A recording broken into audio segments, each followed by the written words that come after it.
प्रभु यीशु मसीह के जलाली और सामर्थ्य नाम में आज दिनांक 9 जनवरी दिन रविवार को हम फिर से आप सबका स्वागत करते हैं। आज के मनन के लिए जो पद है वो लिया गया है रोमियो की पत्री उसका 14 अध्याय उसका 17 पद। वचन इस प्रकार से कहता है, क्योंकि परमेश्वर का राज्य खाने पीने का नहीं परंतु धर्म और मिलाप और आनंद का है। इस पद में प्रेरित पौलुस आत्मा के द्वारा निर्धारित होकर एक नए आनंद, एक नए खुशी की बात करता है। और वो खुशी पौलुस बताता है कि ना कि खाने पीने से आती है, ना कि नशा करने से आती है, ना कि फिल्म देखने से आती है, ना तो इधर उधर की बातें करने से आती है, ना तो परिवार के साथ, रिश्तेदारों के साथ समय व्यतीत करके दूसरों की बुराई करने से आती है, लेकिन ये आनंद परमेश्वर की तरफ से आती है। हाँ, हो सकता है कि हमें संसार में कुछ पल के लिए आनंद मिल जाए, लेकिन वो अस्थायी है और वो असत्य आनंद है। लेकिन प्रभु का वचन कहता है इफिसियों की पत्री उसका 4 अध्याय उसका 23 और 24 पद में, और अपने मन के आत्मिक स्वभाव में नए बनते जाओ और नए मनुष्यत्व को पहन लो जो परमेश्वर के अनुसार सत्य की धार्मिकता है और पवित्रता से सृजा गया है। अगर हमें नए आनंद, नई खुशी की तलाश है तो प्रभु मेरे प्रियो, आइए हम परमेश्वर के नए आनंद को पहन लें, नई खुशी को पहन लें, क्योंकि उसकी जो खुशी है वो संसार के समान नहीं है। इसलिए तो वचन कहता है लूका उसके 24 और उसके 49 पद में कि और देखो, जिस की प्रतिज्ञा मेरे पिता ने की है मैं तुमको उस पर उतारूंगा, और जब तक स्वर्ग से सामर्थ ना पाओ तब तक तुम इसी नगर में ठहरे रहना।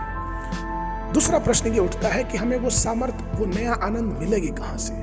तो वो नई सामर्थ, नया आनंद, नई खुशी वो हमें पवित्र आत्मा के द्वारा मिलती है। जिस प्रकार से प्रेरितों के काम उसके 1 और 5 में प्रभु यीशु मसीह ने कहा था, क्योंकि यूहन्ना ने तो पानी से बपतिस्मा दिया, परंतु थोड़े दिनों के बाद तुम पवित्र आत्मा से बपतिस्मा पाओगे। यीशु मसीह ने स्वर्ग में जाने से पहले एक सहायक दिया और उसने ये प्रतिज्ञा की कि जब वो सहायक आएगा तो तुम्हारे अंदर से सारे भय, सारा डर, सारी चिंता को निकाल देगा और तुम उसके चलाए चलोगे और एक नए आनंद और एक नई खुशी के मार्ग में तुम आगे बढ़ते जाओगे।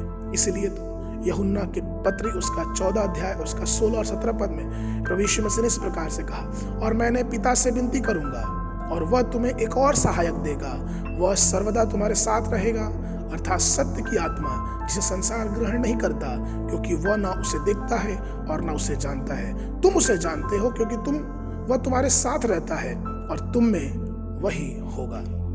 प्रभु यीशु मसीह ने नए आनंद और नई खुशी के लिए हमें एक सहायक दिया है, जिसे हम और आप पवित्र आत्मा के रूप से जानते हैं। वो ना तो सिर्फ हमारे साथ है और ना तो वो सिर्फ हमारे आगे पीछे चलता है, लेकिन वो हमारे अंदर है। वो हमारी हर एक कमजोरियों में हमारी हिम्मत बन के, हमारी ताकत बन के, हर एक दुख के क्षणों में वो एक माँ की तरह हमारी सहायता करता है, हमें संभालता है, हमें बचाता है।